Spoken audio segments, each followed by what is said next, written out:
अमीर और अमीर कैसे होता है, गरीब और गरीब कैसे होता है, ये चीज देखनी है ना। अभी मामा अर्थ के आईपीओ की केस स्टडी करूंगा, उसमें साफ दिख जाएगी। मामा अर्थ के शुरुआती इन्वेस्टर अपना इन्वेस्टमेंट 100 गुने से ज्यादा कर रहे हैं, लेकिन आम आदमी का, आपका और मेरा क्या होगा जनाबे अली। मामा अर्थ की फाउंडर गजल अलक ने शार्क टैंक में बैठ के आपके और मेरे बिजनेस को खूब जज किया कि जी ऐसा है, जी वैसा है, बहुत सवाल पूछे हैं। अब बारी हमारी है, अब हम जज करेंगे तुम्हारा बिजनेस मॉडल कैसा है। अब सवाल हम पूछेंगे। पूछे क्या? मामा अर्थ की पेरेंट कंपनी है जो होनासा कंज्यूमर, अभी कुछ टाइम पहले आईपीओ लाने का विचार था। उस समय वैल्यूएशन था 24,000 करोड़ रुपए, लेकिन कई एक्सपर्ट ने इसको क्रिटिसाइज किया। बहुत सारे वीडियो बने, एक वीडियो हमने भी बनाया, यूट्यूब पे चला 5 मिलियन, ओवरऑल 15-20 मिलियन चला। उसके बाद बाजार में किरकिरी हुई, इनको अपना आईपीओ होल्ड पे डालना पड़ा और काफी समय बाद इन्होंने अब वापसी की है। पर वो समय जो आईपीओ था वो 24,000 करोड़ की वैल्यूएशन पे था, अब लेके आए हैं 10,000 करोड़ की वैल्यूएशन पे, यानी 60% तो कागज ही कागज में चला गया भाई साहब। मतलब अगर उस समय विरोध नहीं होता और वीडियो नहीं बनती तो भाई साहब आपका शेयर इन्वेस्टमेंट तो अभी 60% डाउन होता। और आगे क्या होगा अभी देखते हैं। कैसे माल से भी ज्यादा पैसा मार्केटिंग में फूंक दिया जाता है, कैसे मार्केटिंग के दम पे ब्रांड बनाया जाता है और कागजों में वैल्यूएशन बना दी जाती है, कागजों में गिरा दी जाती है। इस कंपनी की सेल क्या है, इस कंपनी का मार्जिन क्या है, इस कंपनी का पी रेशियो क्या है और इंडस्ट्री एवरेज से क्या लेना देना है और बाकी कंपटीशन की तुलना में प्लस है कि माइनस है, सब बताएगा तेरा राहुल। तो आज की वीडियो आपको बहुत कुछ सिखाएगी बिजनेस के बारे में, स्टार्टअप वर्ल्ड के बारे में, और आपको एजुकेट करेगी कि किसी भी कंपनी का आईपीओ का एनालिसिस कैसे किया जाता है और आपको एक बेहतर इन्वेस्टर बनाएगी। तो जनता जनार्दन की जय बोल के करते हैं वीडियो की शुरुआत।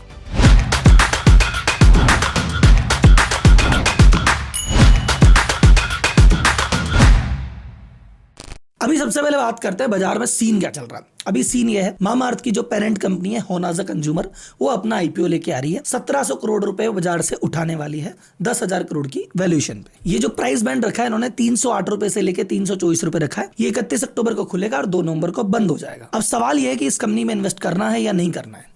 तो भैया ये मैं खुल्लम खुल्ला तो आपको सीधे सीधे बता नहीं सकता कि आपको करना क्या है। मैं ये वीडियो बना रहा हूं, इसमें बहुत सारे आपको फैक्ट दूंगा।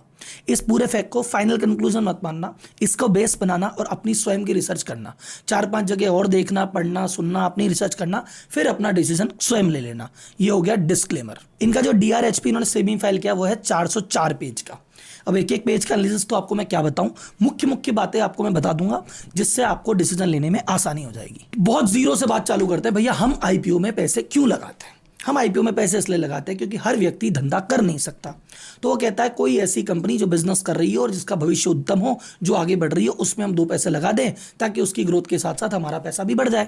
तो सबसे पहले हम कंपनी का बिजनेस मॉडल देखते हैं कि भैया करती क्या है, कमाती क्या है, सेल कितना है और क्यों ये अलग है। इसी कंपनी में क्यों लगाए भैया, बाजार में इतनी कंपनियां भी तो है, तो देखते हैं इस कंपनी में अलग क्या है। तो सबसे पहली बात आती है बिजनेस मॉडल कि भैया तुम में अलग क्या है, तुम में क्यों लगाएं पैसे हम, तुम्हारा प्रोडक्ट डिफरेंट है। ये कहते हैं नहीं जी हमारा प्रोडक्ट बहुत डिफरेंट है, हम बच्चों के लिए चीज़ बनाते हैं, ये हमारी इको फ्रेंडली है, अर्थ को सपोर्ट करती है और भाई साहब हम तो केमिकल फ्री काम में लेते हैं और हमारे पास एकदम शानदार चीज़ है। तो भैया इतना यूनिक, इतना अच्छा तब प्यारा प्रोडक्ट बना रहे हो, फिर तो पेटेंट होगा आपके पास, और कोई तो बना ही नहीं सकता होगा। तो यार आप अपने डीआरएचपी में पेज नंबर 38 पे से बोल रहे हो यार पेटेंट तो हमारे पास है ही नहीं, ये जो प्रोडक्ट बनाया है इसमें कुछ चीज़ें हैं पर पेटेंट नहीं है, जो हमने बनाया वो तो और कोई भी बना सकता है, फिर अलग तो नहीं हुआ। मतलब अगर हमारे सब्सक्राइबर जो इतने लोग देख रहे हैं 40 लाख लोग, आपकी चीज अगर वो भी बना देंगे पेटेंट ही नहीं है तो अलग तो कुछ नहीं हुआ। पहला पॉइंट, पेटेंट नहीं है इनके पास, ऐसा यूनिक प्रोडक्ट नहीं है, अगर कोई बना नहीं सकता हूँ। दूसरी बात, कोई बात नहीं, मैन्युफैक्चरिंग तो अलग होगी, मैन्युफैक्चरिंग को जैसी तरीके से करते होंगे आप और मैं कर ही नहीं पाएंगे। फिर इन्होंने अगले पेज पे ये भी कह दिया कि जी ऐसा है जी मैन्युफैक्चरिंग भी हम नहीं करते, मैन्युफैक्चरिंग थर्ड पार्टी से करवाते हैं और वो थर्ड पार्टी जो हमारा बनाती है वो 4 का और भी बनाती है। ये लो जी साहब,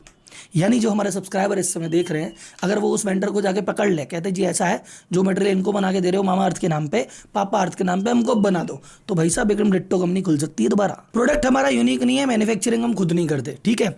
तीसरी बात हमारी सबसे अच्छी है कि भाई हम बहुत तेजी से ग्रो कर रहे हैं, लेकिन ग्रो कैसे कर रहे हो ये तो बता दो। तो ग्रो कर रहे भैया मार्केटिंग के दम पे। जून 2023 की बैलेंस शीट अगर आप जाके देखेंगे, यहाँ पे 161 करोड़ का खर्चा किया है माल खरीदने में और मार्केटिंग पे खर्चा किया है 162 करोड़ रुपए। मार्केटिंग में खर्च करना बुरी बात नहीं है, स्टार्टअप है, करना चाहिए, बल्कि इसके अलावा इनके पास ऑप्शन भी क्या है। लेकिन भैया मार्केटिंग के खर्चे का तुम्हारा लॉन्ग टर्म रिजल्ट नहीं दिख रहा। मैंने एक दूसरी वीडियो बनाई थी, इसका लिंक नीचे है। यहाँ पे मैंने बताया था इनका जो ROAS है, रिटर्न ऑन एड स्पेंड, वो 2.6 है पिछले कई समय से। मतलब ये जितना भी मार्केटिंग पे पैसा खर्च करते हैं उससे नया यूजर तो आता है पर वो यूजर रिपीट नहीं करता। और जब भैया यूजर रिपीट नहीं कर रहा, जब तक पैसा फूके जाओगे लोग आए जाएंगे, लेकिन जिस दिन फूकना बंद, लोगों का आना बंद, तो अब तक जो फूका वो तो फूक जाएगा ना मेरे भाई। इन्होंने मार्केटिंग के लिए 3,958 इन्फ्लुएंसर को काम में लिया है, तब जाके इसको ब्रांड को जगह जगह लोग जानने लगे हैं और शार्क टैंक पे आके एक अलग लेवल पे इनकी पॉपुलैरिटी पहुंच गई। पर शायद वही अब नेगेटिव में हो रही है, ऐसा लग रहा है। दूसरी चीज आती है भैया कमाई। भाई कमाई में कितना कमाया, चलो टर्नओवर अच्छा किया, बहुत बढ़िया, मार्केटिंग की उससे टर्नओवर कर लिया, पैसा कमाया कि नहीं कमाया।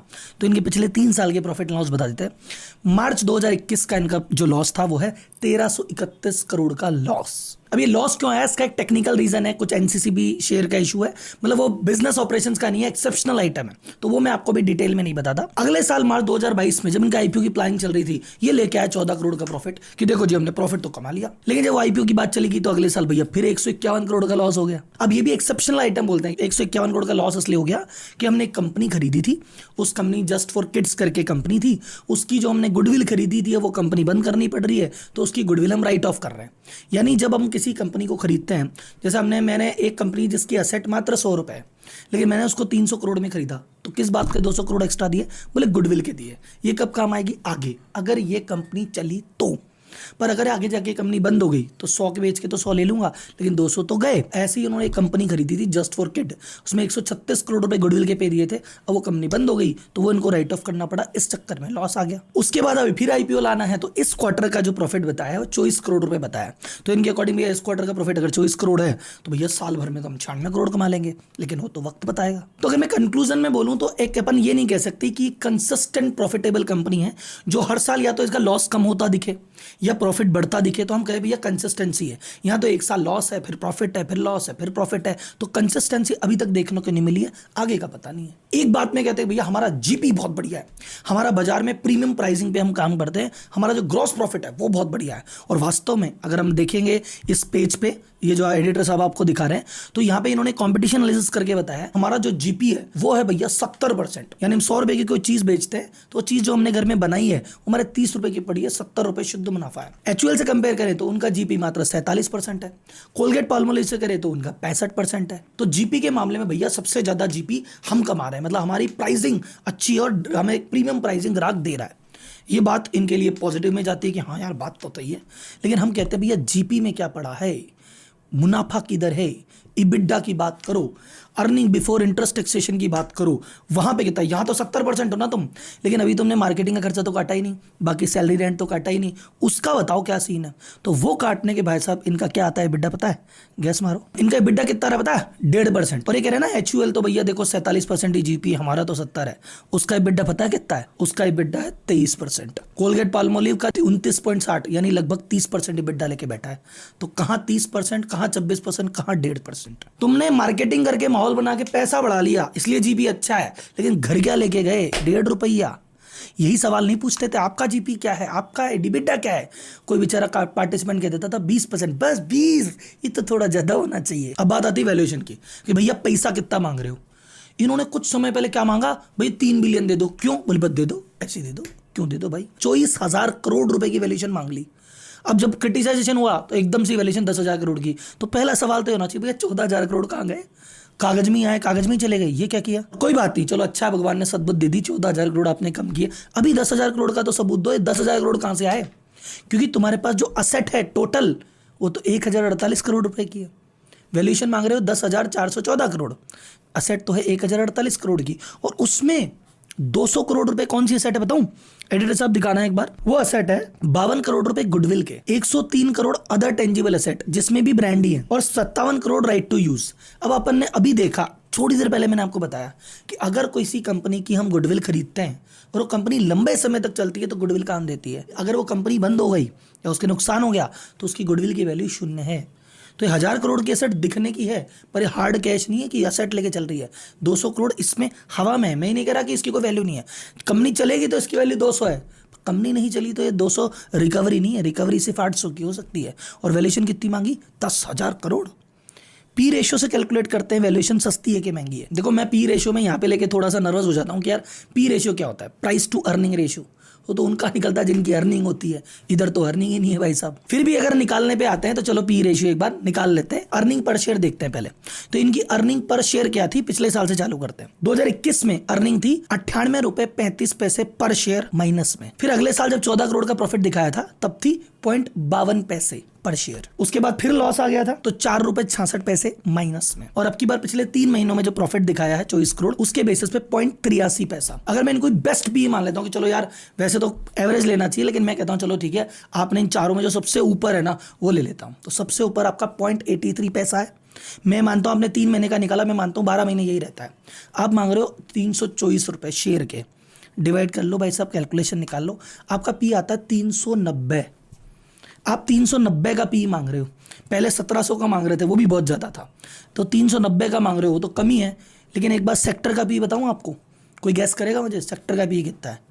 इस बीपीसी सेक्टर का पी है 46। इनकी जो बाकी कंपनीज की अपन बात करते हैं, डाबर का पी है 53, गोदरेज का है 58, कोलगेट पाल्मोलिव उसका पी है 82, और ये क्या मांग रहे हैं 390।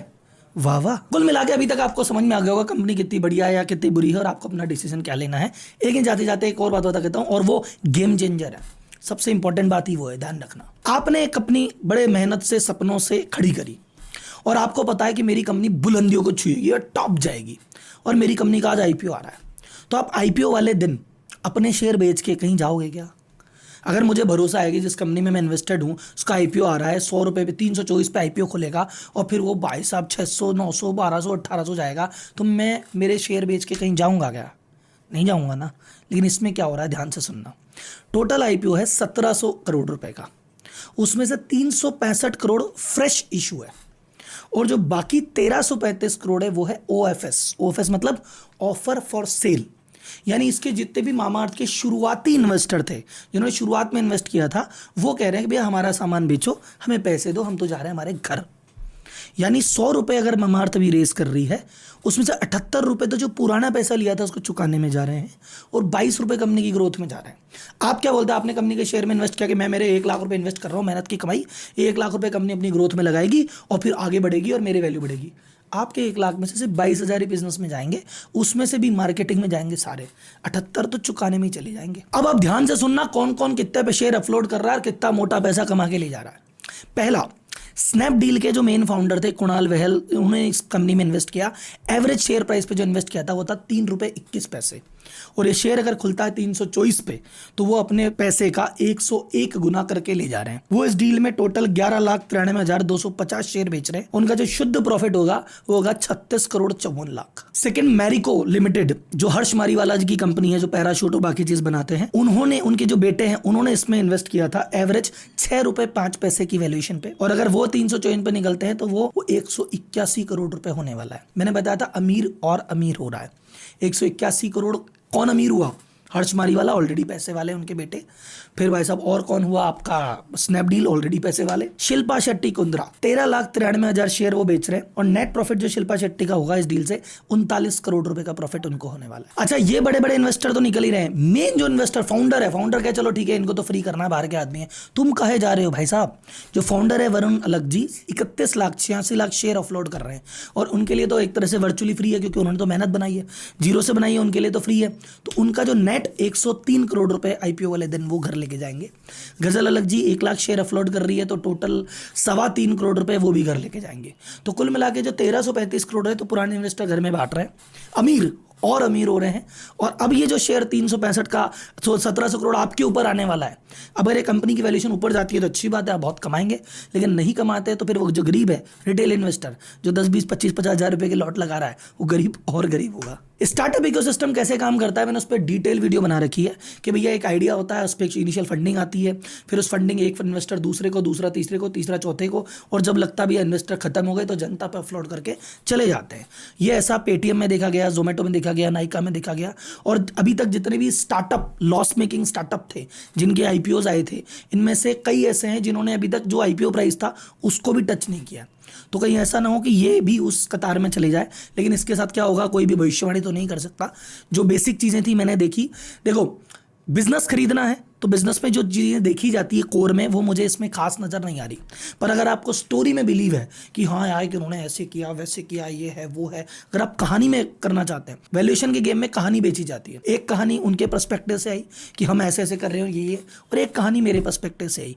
आप दोनों कहानियों को तथ्यों पे तोलिए और आपको जो कहानी बिलीवेबल लगे उसमें काम कीजिए, क्योंकि पैसा भैया मेहनत से कमाते हैं, खून पसीने से कमाते हैं, एक एक पैसा मूल्यवान होता है। तो कंपनियां बहुत है, मौके बहुत है, लेकिन आपके हाथ से कोई मौका निकल ना जाए। आप इस वीडियो को ढंग से देखिए और इसमें जो फैक्ट बताए गए हैं उसकी अपने लेवल पर रिसर्च कीजिए, 4 लोगों से और पूछिए और फिर इन्वेस्ट कीजिए। ठीक है सर, तो जनता जनार्दन की जय बोल के मैं अभी साइन ऑफ करता हूँ। और अगला ऐसा ही कोई IPO जिसमें मुझे लगता है कि आम जनता का इंटरेस्ट काफ़ी ज़्यादा है, उस पर मैं एक वीडियो बना के फिर लेके आऊँगा। धन्यवाद, जय हिंद।